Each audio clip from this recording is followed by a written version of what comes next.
Okay. And we're live. Good morning. Good morning.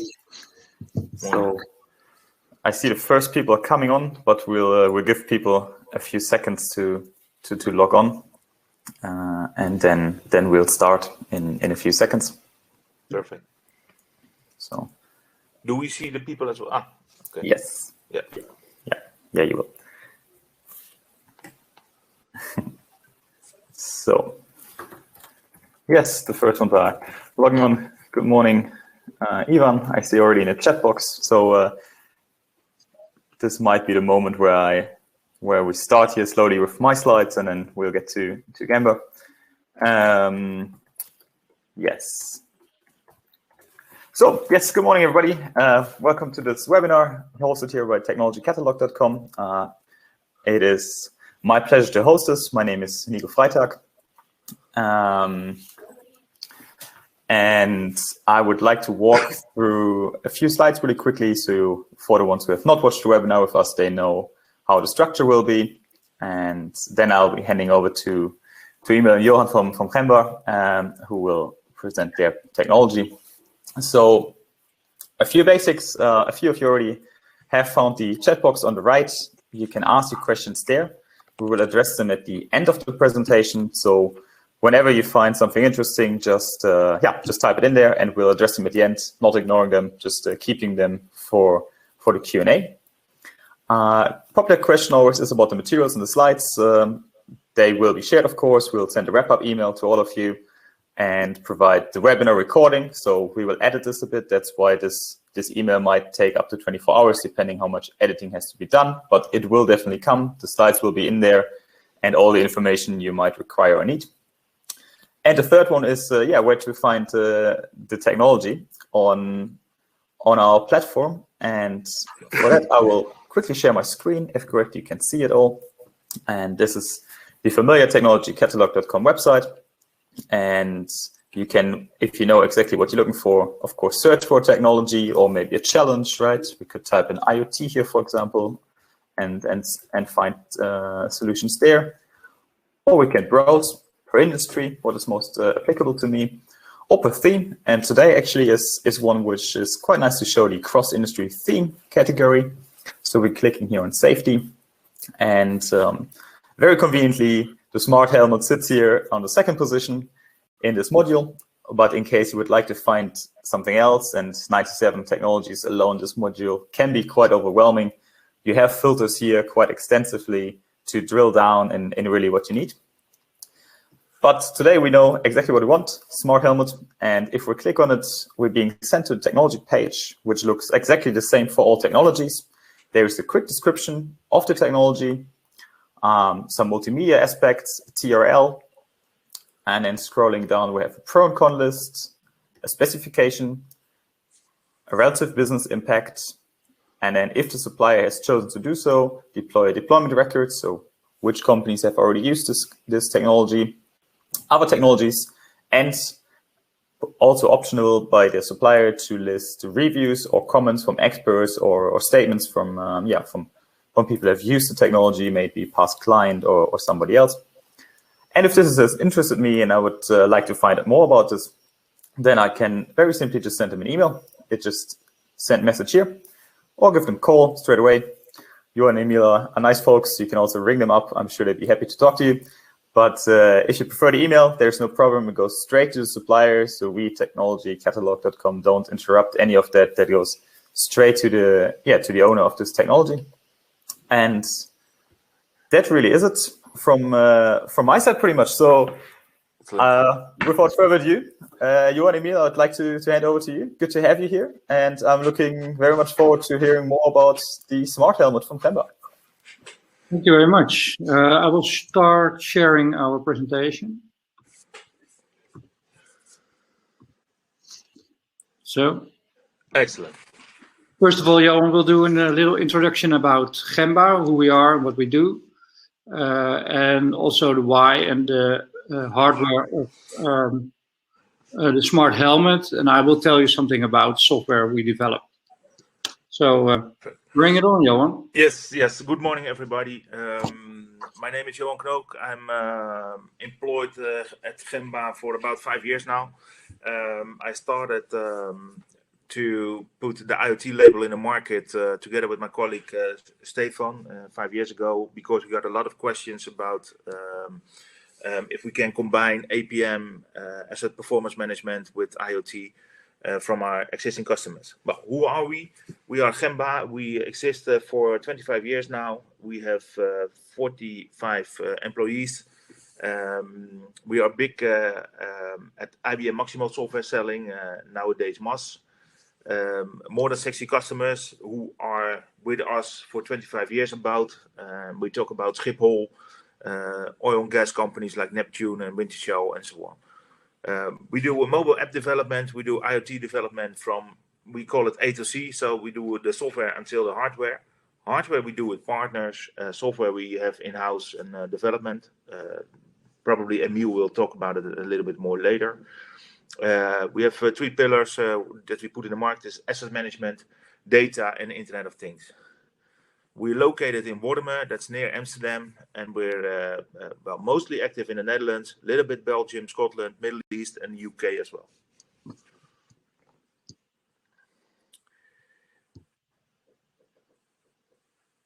So let me talk a little bit about the smart helmet in where the question came from.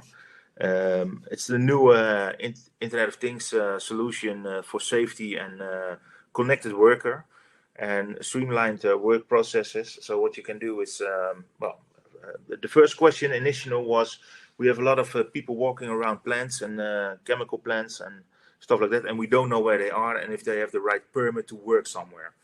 So we started to question the customer and talked about, what do they have to bring to the plant always? Well, that's a helmet, because if you have a badge or something else, well, you can forget it or leave it somewhere else. A helmet, you always have to wear it. So that's where the initial journey started to build a helmet. So what was the question? First of all, increase safety of the employees and the visitors, improve the efficiency of quality of work process. So they didn't always know which person was closest to which asset, and if there was a problem with an asset, who can be sent, and do they have to work permit or to weld there or something else. And also the main guy, the project manager, did not always know where the people were. So the helmet is helping them to realize those questions and answers. Make employees more aware of safety issues. So if there is a problem like a gas leak somewhere, the helmet will see it as well, and the visitors as well, for calamities and problems on the plant. Yes. Well, it is an add-on to a helmet. So what we build is the hardware with our hardware partner, the Coefficient. We made a device that you can put on the helmet. And first of all, we started with an interview and asked what is the most important thing those guys have on the helmet? Well, there was a light, of course, and some other technical things there that bring us to the completion of what you see now in the helmet. It's a little bit of a design. It will be maybe a little bit different, but this is how it looks now and works as works perfect. Yep. Well, this is a little bit of the hardware. So what we did is we made a sensor and put all the components in for the connection. So we are connected with LTE at this moment, and let it build or let it land in the software we built, where Emile is going to talk about a little bit later. The next one, Emile, is design. Yeah, this is the design how it looks now. So with a turning switch button that we can do the lights and all the other things. The component you see here before is all built in this device. That's, this is a little bit of the view from all the sides, how it is now, the real mechanics. Yep. Okay, a little bit dashboard. Emile, you're going to talk a little bit about the dashboard, what we combined with the hardware and software, right? Yep. Thank you, Johan. My name is Emile. I'm a unit manager of Gemba IoT. I'm responsible for the software development within Gemba, and we made some add-ons to make it easier for the plant manager to see what happens with the helmet. So we started with a dashboard, and the dashboard gives an overview over your plant. And you see a little bit an overview of the plant with the workers. You see the little dots who give the workers visible. You see the green ones, their battery status. So you see green is very good and red is, they have to fill it up. You can watch the history of the workers where they walked, but most important is a man down function. So you can see when an accident has happened. The sensor will send every 3 seconds a message, so we can see near real time if somebody has a problem. So or it's fallen or another reason, and the plant owner receives the man down signal. So he can act on that.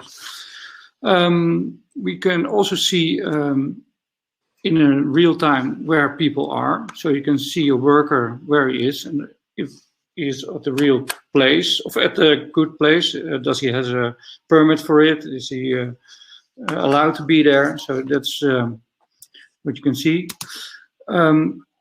We also can see the history. When something occurred, you can see who was where at what time. So you can, for instance, for insurance companies, it's a big issue to know.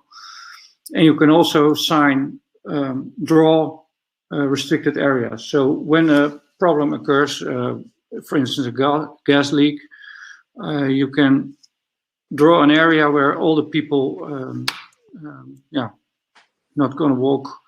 The helmet will give a buzz and a light, so other people with the helmet see that you are not at the right place.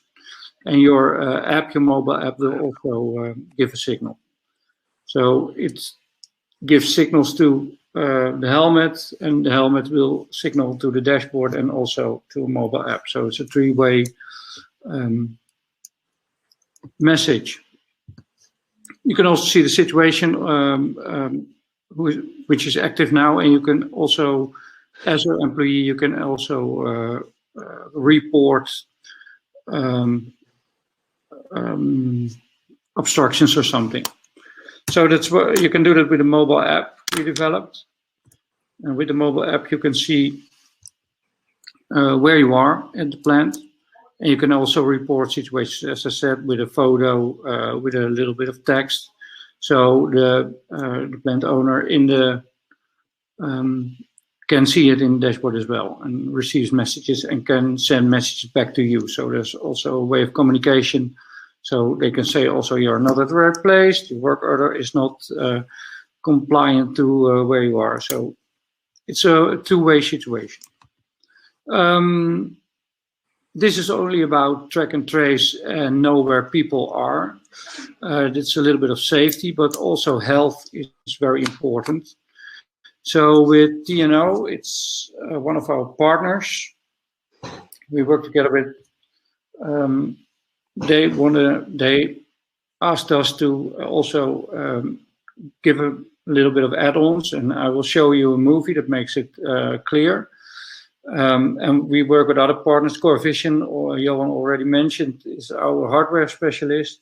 And iTanks is an innovation club in Rotterdam who are specialized in the harbors and all that kind of stuff. So those are the partners we work together with. TNO is very important, and we go to the health. And this is a little movie about what we called VOHA, and we interacted with it with the helmet. So I will show you. I hope it's.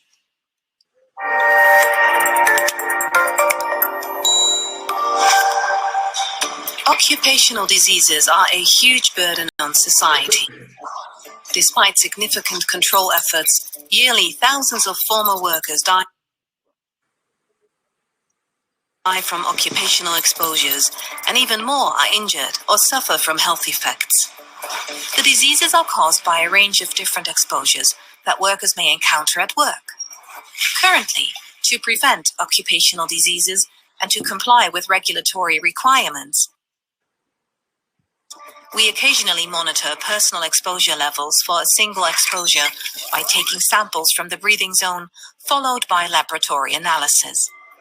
With this approach, the measurement results are obtained long after the exposures have taken place, lacking insight into peak exposures or variations over time, and hampering direct action when needed.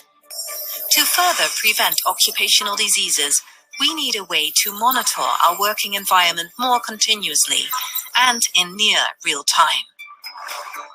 Therefore, TNO is developing the Virtual Occupational Hygiene Assistant, VOHA.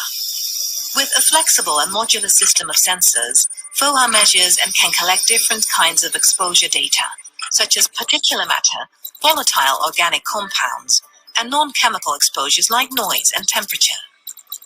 The real-time data provided by VOHA gives valuable insight in and overview of the current exposures. Based on detailed information on where and when exposures occur, sustainable behavioral changes can be enabled or working procedures can be adapted. VOHA can also automatically give the user specific advice and alerts in case certain levels are exceeded. Also, preventive measures, such as ventilation systems, can be activated automatically. Finally, all the data can be collected and stored in group reports or personal exposure passports, obeying privacy legislation. With this data, new models can be developed offering new possibilities to predict future unhealthy workplaces. TNO seeks collaboration with manufacturers of advanced sensors and software and Internet of Things organizations to further develop VOHA. In this process, we want to also cooperate with branch organizations and occupational hygienists, health safety and environment managers, and employers to ensure VOHA meets end-user needs and can be successfully implemented at the work floor. Together, we can develop the Virtual Occupational Hygiene Assistant by enabling a shift from exposure monitoring to exposure management. VOHA will contribute to tomorrow's safe and healthy workplace.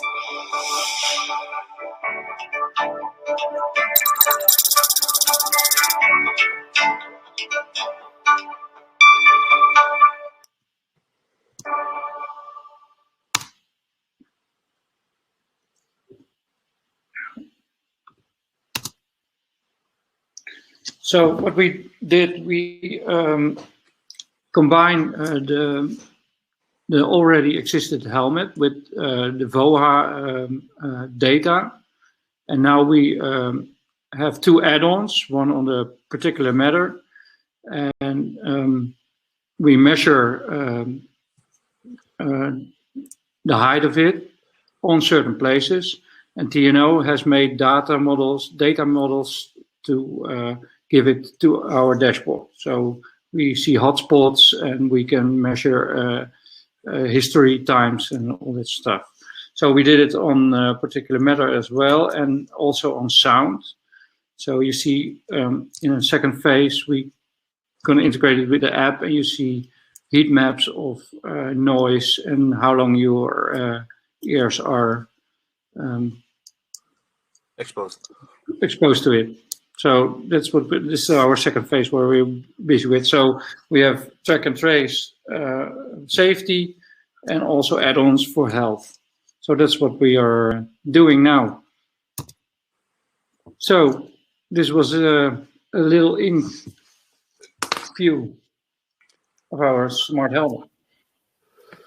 Yes, perfect. Thank you very much for that presentation. We actually have quite a few questions, so that's always great. Yeah. And I would say I'll just kind of walk through them a bit, chronologically. And it starts with one which is quite a practical one. So how long does the battery last? Can you already speak to that? we hope it will be a few years. So what we did is we made the messages really small. We did it with binary data. So there's not a lot of battery impact for it. So we hope for 2 years, maybe 3 years, the battery will last. Okay, so actually quite long. Okay, I mean that's fantastic. It would be quite impractical, right, if they had to recharge the helmet overnight. So Ivan's scope, I think that's. I hope that answers your question. It's quite a nice one to it. Another very practical question actually is: do you already have a local distributor in the United Arab Emirates, UAE? Kamal, the answer is no, but I would love to talk with you about it. So, all right. So Kamal will make sure that you get in touch with Johan and Emile, and they will figure it out with you offline. And of course, if anybody else has that wish, please let us know. The next question is it intrinsically safe for oil and gas sites? The battery is, we're not ATEX certification, we have no certification yet, but we try to have it on the battery. So it can be used in gas and oil, yeah. Yeah, okay, great. So I believe that is what that question went for, yes, okay. And another one, which is also quite interesting, is so can happen, right, remote operations. What if cellular connectivity breaks off at some point? What's the backlog? How does that work? Will the data get backfilled? How could you speak to that? It sends every 3 seconds a message, but it can be also a message that it's offline. So you know that the person who wears the helmet is not online yet. So you can see it in the dashboard as well. Okay, and just to ask, I think the question here is like, does it store it maybe locally until it reconnects to the network? Not yet. No. It doesn't yet, right? So, okay, so Nico, did you forget a question about Kamal? How much helmets can be handled SaaS? You're absolutely right. That's the good thing about having three moderators here. Yeah, good. Perfect. Yes. Sorry for skipping that one. Didn't mean to. No problem. Of course, yes. And that's actually quite an important one. So how many helmets can you connect to the app? Yeah. I don't know exactly the answer to it. How much can we connect to the app, Emile? One app is one helmet, or? A lot, but it's no, we have to come back to the answer to that maybe, because what we did is we finished it all, and now we have to test them with more helmets. So it's a good question, but we have to come back with the answer. Okay, all right. So stay tuned there, and that is from Kamal. So we stay in contact with Kamal with questions, and we give it to deployment methods as well. Exactly. All right. So we'll also update that information for everybody else. And I see Kamal actually put his LinkedIn contact in there. So if somebody else wants to go that route, please feel free to do so. But rest assured, we will connect everybody with Gemba. The next question is: can it be used with personal gas detection sensors? We are testing with TNO gas detection new add-ons. So not yet at the moment, but it will be in the future. Mm-hmm. Okay, so coming up. Yeah. Very good. It's the roadmap. Yep. Okay, so also there, stay tuned. Development underway. Fantastic. And the next one, the question is then, what is the span of data sent? So the comment here is, I think battery life is pretty much depends on it. So you said it's quite a long battery life, a few years. How would that be affected? Yeah. It's the question, Kamal. It's the question the question is, how much does it communicate? The size of the package it sent. Is that what you mean? So Kamal, maybe if you could confirm that in the chat for us on that one. And in the meantime, we will jump to one, but we'll definitely get back to that question. The next question is, how accurate is man-down geolocator? So can it be triangulated in 3 dimensions? So on a multi-story site. So that's quite, Yeah. Outside is accurate, but inside we are doing some tests to connect to Wi-Fi or something. Now we use LTE and GPS, so it's always 5 or 3 meters non-accuracy. But inside we don't know yet. Okay, so maybe potential there for a good field trial. I mean, if that is of interest, right? But okay, so Ivan, is that? I hope that's answering your question. You can locate a person quite directly into the location for sure. And in the meantime, Kamal specified, so in terms of the span of data sent, what he meant was, if it's real-time data, a battery will consume much faster than recommended, he said. So yeah, that's why we used binary messages and no JSON files. JSON files are very big, and this is much smaller. There's also a little connector, so you can fill up the batteries if you like on your lighter in a car or something. So if it's going down, you can upload it. Yeah.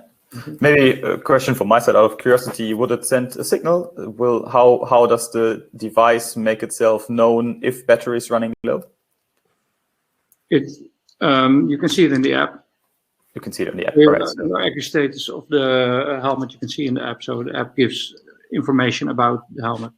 Okay, so you also always know when to charge which device. So full visibility on that one. All right, great. And maybe also good to say that we only track and trace people at the plant.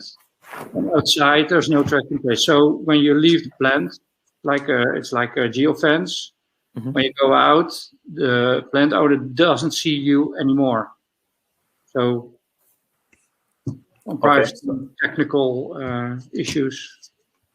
So fully GDPR compliant, everything has been thought of on that front as well. Very good. And so there's still quite a few questions here, so I kind of just jump to the next one. Yeah, interesting one. If the guy bends over, so the head falls off, right? Does it send a false alarm? And maybe as an add one, how to deactivate maybe a false alarm? Yeah. You, Emile? Me. Yeah, it will send a false alarm. Yeah. So you can also, when you not react in the app, you can shut it off. But we also, a little thing about the app is smartphones at the gas plant are also an issue. So we're looking at different options to combine that. Yeah. But we're busy with it, yeah. Okay, so also there, another stay tuned. Yes, absolutely. And another question actually, remote worksite related is, so does it come with the option to have a remote dashboard instead of a phone? Because there's on a rig dog house, for example, that they can still monitor staff where the phones are not allowed. Is that an option? The dashboard that we made is also usable at an iPad or something, not smaller yet. Okay. But you can make it on a phone. Yeah, that's Okay, so fantastic. So there will be an option to have it on a dashboard somewhere, right? To have somebody at the control, so to say, and watch that. And I hope that is answering that question. So we still have quite a few ones here. Kamal is heading off, but I hope we've answered your question. We'll put you in touch for sure. Thank you, Kamal. And I will jump to the one from Ivan in this case, given time.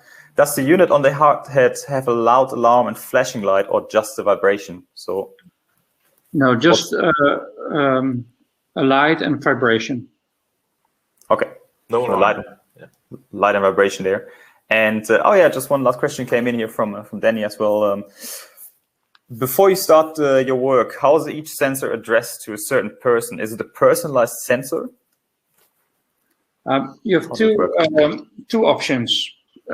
For instance, a plant owner has several helmets, then it's already combined to the plant or construction site.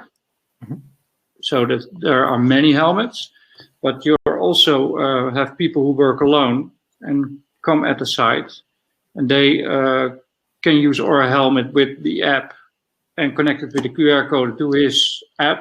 So the plant owner knows that there's somebody else, a visitor on his plant, or he can use his own helmet, and then he has to also combine to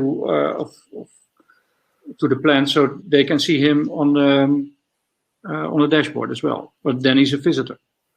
Okay. All right. Perfect. So I hope that answers that question. I believe we have answered pretty much all of them. And with interest of time, I would say thank you, first of all, Emile, Johan, for presenting. Thank you for thanks hosting. Everyone for being here. As I said, we reach out to all of you. So if there's other questions, you can always go to technologycatalog.com. Just type in Gemba in the search mask. You will find this product straight away. There is the interaction form, and you can reach out straight away. And Emile or Johan will come back to you. If for whatever reason you can't get a hold of them, feel free to reach out to me, Nico Freitag, at technologycatalog.com or info@technologycatalog.com. We'll make sure to get everybody connected to whoever they would like to speak to. Perfect. And yes, thanks everybody for joining here today. Thank you. One small thing, if I can say, Ivan, we come back with you with your last question. Once you say, I'm keen to know more, once you develop a gas and sensor. So we get back to you beside after we finish it later on this month or something. Yeah, we get in touch. That's what we do. Absolutely, great. So sign up for technologycatalog.com to also stay up tuned for this one, and we'll make sure you get the news there as well. Perfect. And yes, with that, thanks everyone. Stay safe. See you in the next webinar, I hope, and have a good day wherever you may are. Thank you. Thank you. Bye, everybody. Bye. Thank you. Geen probleem.